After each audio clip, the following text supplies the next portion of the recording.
Hi everyone, welcome to today's video, which is 5 morbid movie theories.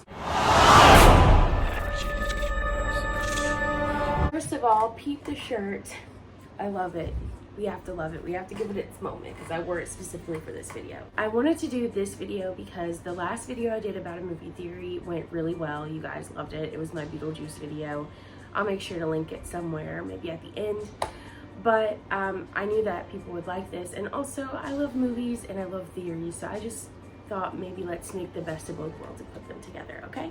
So let's get started. So the first theory is that Donkey from Shrek is actually one of the children from Pinocchio. So as we all know, there's only a couple of pieces in literature where children or people are turned into donkeys, or donkeys talk. And the only one that came to mind other than Pinocchio was the Bible, where the donkey talks.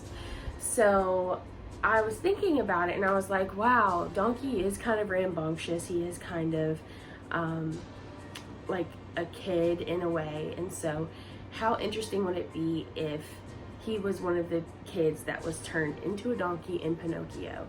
And so that is my theory as far as that. I definitely think it's plausible because he can talk. And yeah, I just thought that was an interesting kind of quick one-off.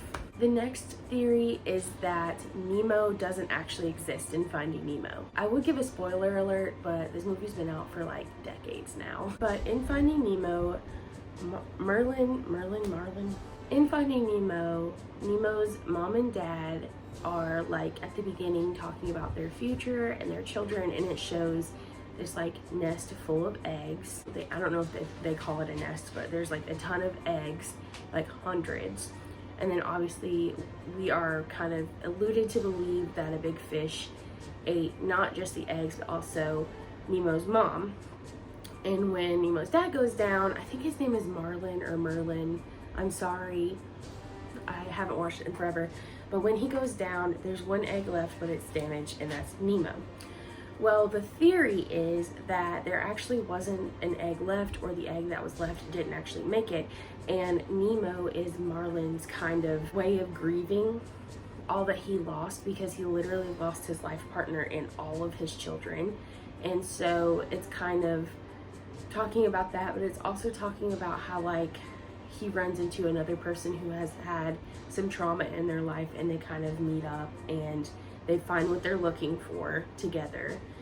And so that's kind of the theory, is that Nemo isn't really real, and it's just Marlin's way of accepting what happened to his family. It's his way of grieving, going through the stages of grief.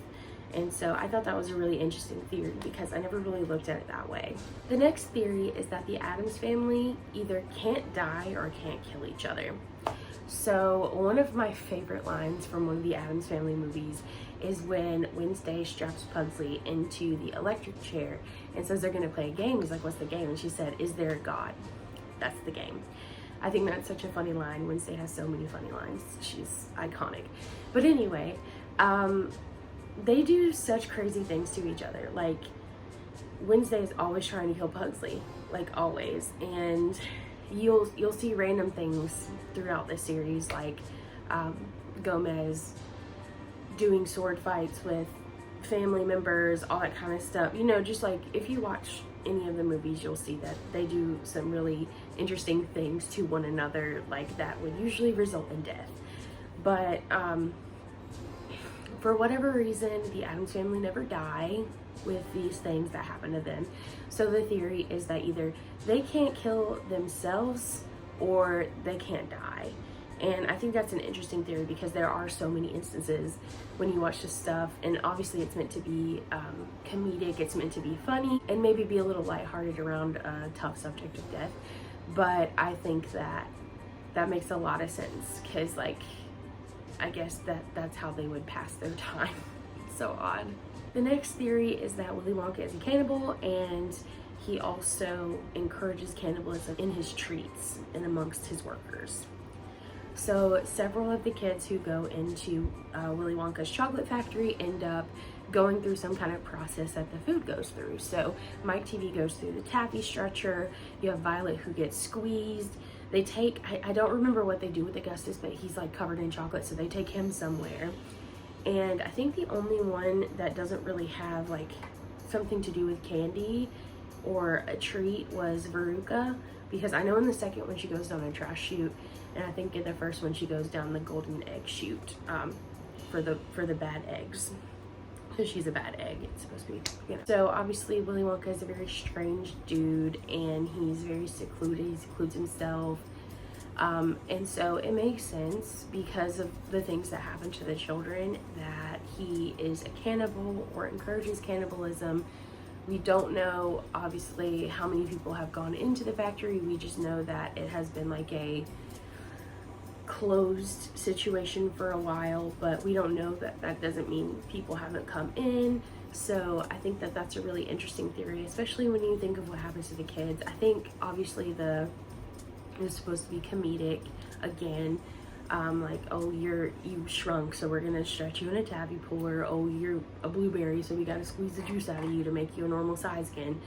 I think it's supposed to be comedic, but the theory that potentially he is using people in his candy is very scary and very interesting to talk about, because yeah.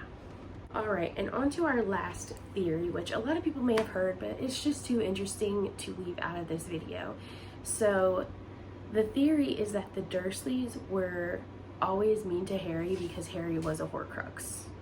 So obviously we find out later in the books, in the movies, that Harry is actually one of Voldemort's Horcruxes. When he has like that near-death experience, Voldemort experiences the same things that he would experience when one of his Horcruxes was destroyed. And obviously he's getting weaker throughout, and so we find that out.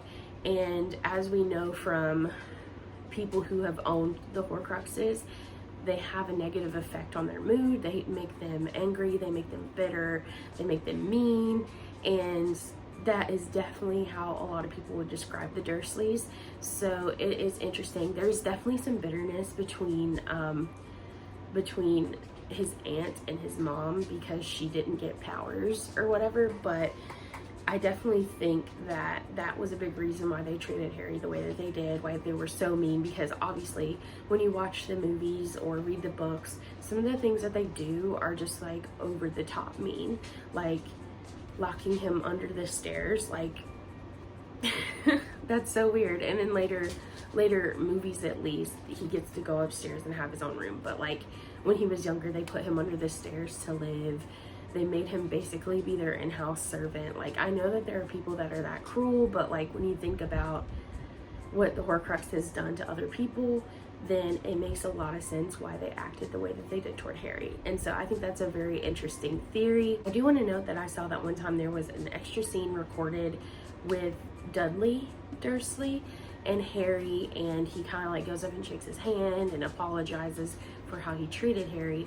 But my theory is that that was taken out because it didn't vibe with the whole, like, he was a Horcrux, so he was treating them that way because he was treating Harry that way because he was a Horcrux to them. In a way, like when you're a child, you in a way have ownership of that child, right? Like not necessarily like they're your possession, but you are responsible for that child. So because of that, because they took on the responsibility of raising Harry, they became the owner of that Horcrux. So I want to thank you guys for watching this video. I hope you enjoyed it. I know that some of these theories are not new to a lot of people, but I figured it would be great to put them all in one video. I hope you have a great day, and I'll talk to you later. Bye!